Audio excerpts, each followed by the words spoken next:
On the list of many things to love about the MT09, the dingus hanging off of the swing arm isn't one of them. So today, we fix that. Enter the Graves Motorsports Fender Eliminator kit. In the box we get the turn signal bracket, 2 axle blocks, license plate bracket, 2 brackets to mount the signal bracket, an LED plate light, bracket bolts, the Graves sticker, and instructions? But why? For this install, we're going to start with removing the factory plate bracket arm thing and install the new axle block. First off, we're breaking the axle nut loose with an 1 1/16" socket or 27mm socket. And go ahead and spin that off and set it to the side. Then I'm going to tap the axle loose with the wooden handle of my hammer, but not all the way through the wheel yet. Remove the front bolt of this upper cover using a 6mm hex key. And our lovely roads around here have removed the push pin from the hole to the right already. Slide the top cover to the rear of the bike and it'll pop right off, revealing the harness connector. Depress the little tang on the connector and slide it apart. And now on the flip side, I'm going to unclip the connector holding the wheel speed sensor wire to the rear brake hose. You can use a knife or a thin flat blade screwdriver to separate the clip. Using a 6mm hex bit, we'll break loose the rear caliper bolt.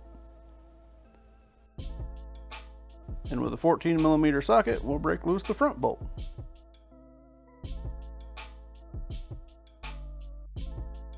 Go ahead and spin those bolts out.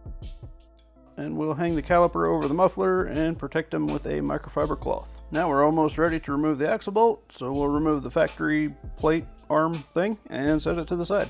I slid a couple of wooden stakes under the rear tire to support the weight of the wheel, and now we'll remove the axle bolt.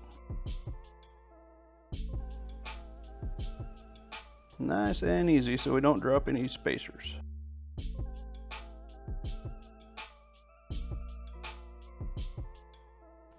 Then I'll rest the caliper bracket on the swing arm spool for now. And this part is dead simple. Take the axle block that has the step cut in it for the bolt shoulder and slide it on the axle. We'll reinstall the caliper bracket and insert the axle bolt through to the other side. In order to get the left axle block on all the way, you may need to use a screwdriver in the axle bolt and pull it toward the rear of the bike to allow it to clear the chain adjuster.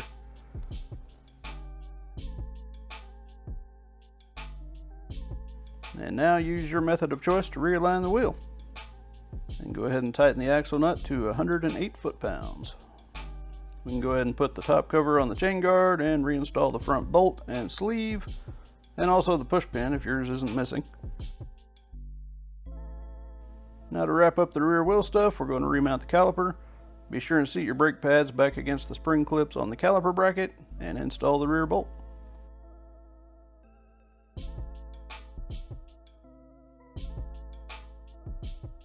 Don't forget to pump the brake pedal a few times to get the pads back up to the rotor face. And we are done with the rear wheel.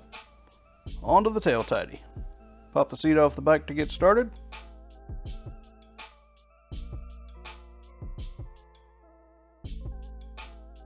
Using a 4mm hex bit, we're going to remove the 6 bolts under the seat, but honestly you can just remove the 2 shiny bolts in the front and the 2 rearmost bolts and achieve the goal.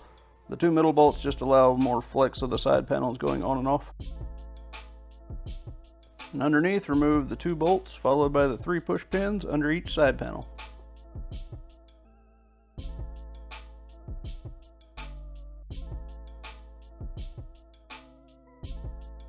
Lift up a little bit on the side panel, push it toward the rear of the bike, and it'll pop right off.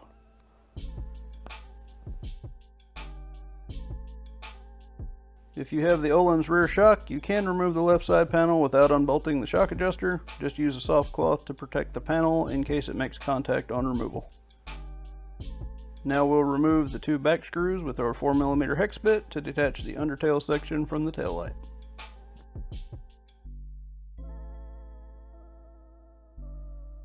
Remove the 4 bolts holding the seat latch in place. Removing this gives us access to the 4 nuts that are holding the signal bracket and tail light in place.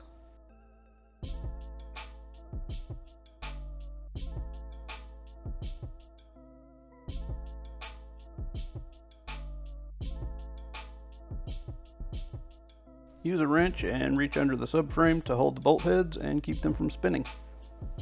And remove the 4 bolts and nuts. It's easiest to remove one of the rear bolts last, since it holds both the tail light and signal bracket to the subframe. Once that bolt comes out, the whole assembly can slide apart.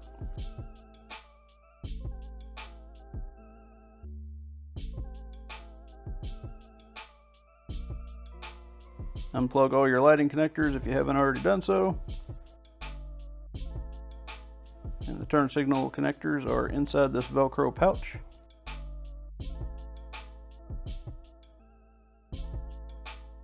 Lift the little tab with your fingernail or a small flat screwdriver and slide them apart.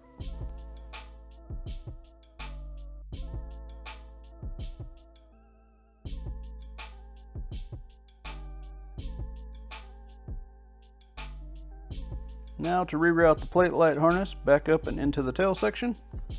Using a 5mm hex bit, we'll remove the front tire hugger bolt and remove the bracket holding the harness. Then reinstall the bolt.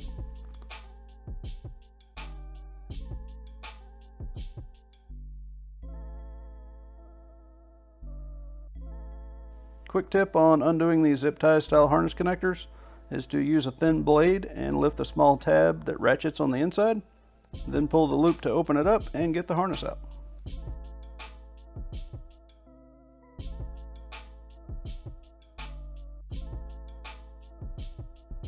Alternatively, you can just cut the loop if you don't care to save them. For fishing the harness back up into the tail, you'll find where it drops through just behind the gas tank. Give it a little wiggle and you'll see it. Pull the harness back through this hole and the connector may need a little push to get through there. Now for the signal bracket. To remove the signals, we need to remove the Phillips screw that's holding the little cover on the bottom.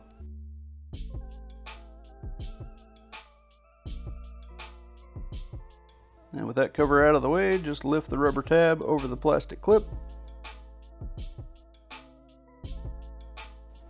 Give the clip a little push to unseat it from the signal body and remove it from the harness.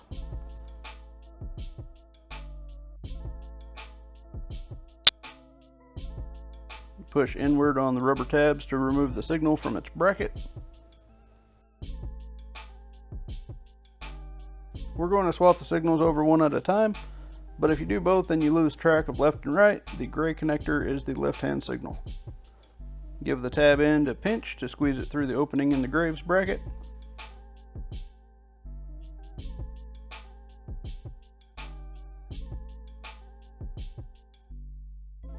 Once it's seated all the way, we'll reinstall the retaining clip over the harness and into the rubber tabs to lock it in.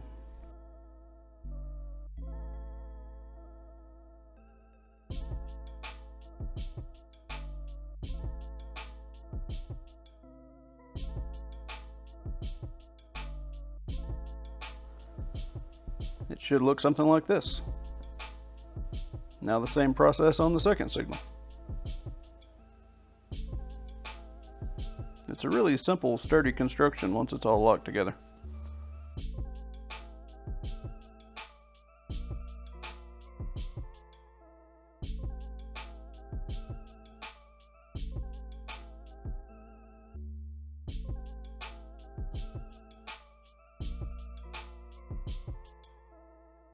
And again, pinch the rubber tabs in to help it slide into the signal bracket.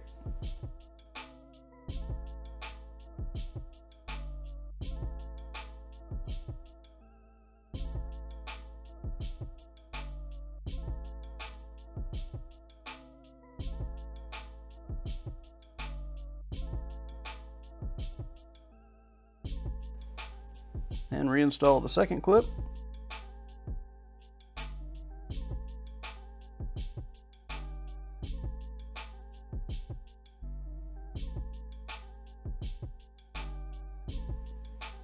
The rubber tab just pushes over the lug on the clip.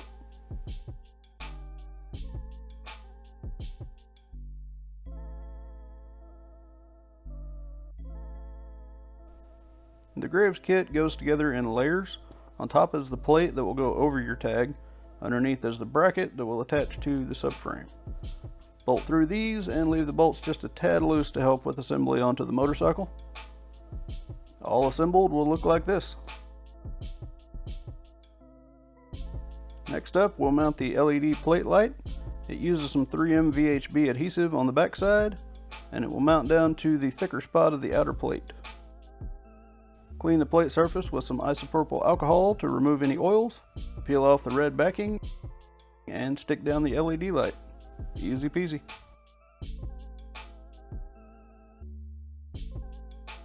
Rather than cut the bike harness, we've got the connector off the end of the original plate light. Because this is an LED, the light only works if the polarity is correct. On this harness, the black is the negative and the striped wire is positive.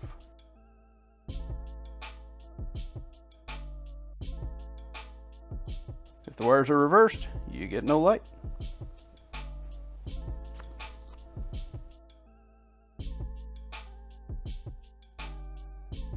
I prefer to solder my connections, but to each their own when it comes to connecting the LED light to the connector.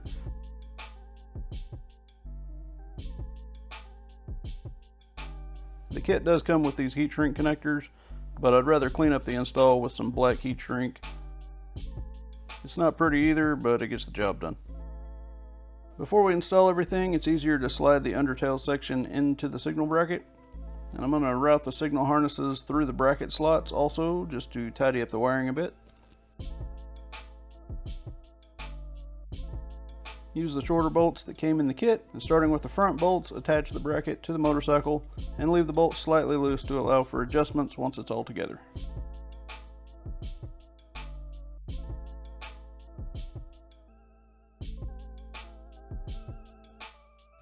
Route the harnesses and bolt up the tail light. It may be easier to use a wrench to hold the bolt in place from the bottom. Once it's all together, tighten the nuts and remake the harness connections.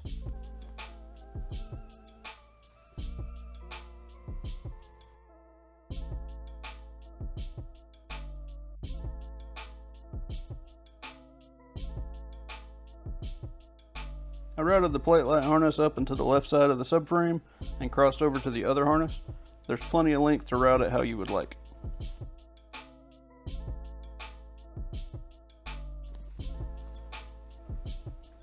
And with all the connections done, close up the Velcro pouch.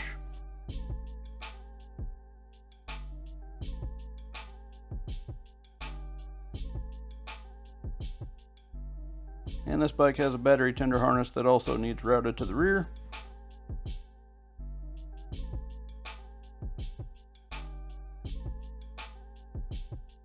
Let's do a quick lighting check to make sure everything's correct. Looks good. Reinstall the 2 rear screws that hold the undertail to the tail light.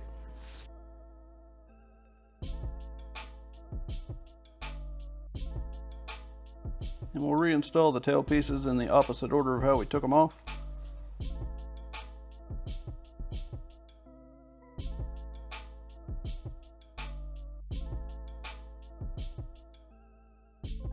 Doing the upper bolts last is going to give you a little bit more flexibility for clipping the underside together.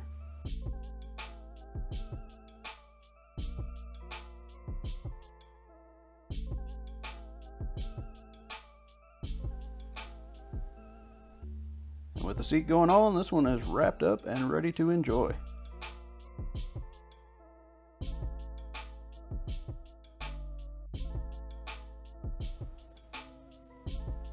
With this installation, you retain access to your seat latch and tidy up the rear of this awesome motorcycle. One more sticker for the cabinet, and this one's a wrap. Thanks for watching.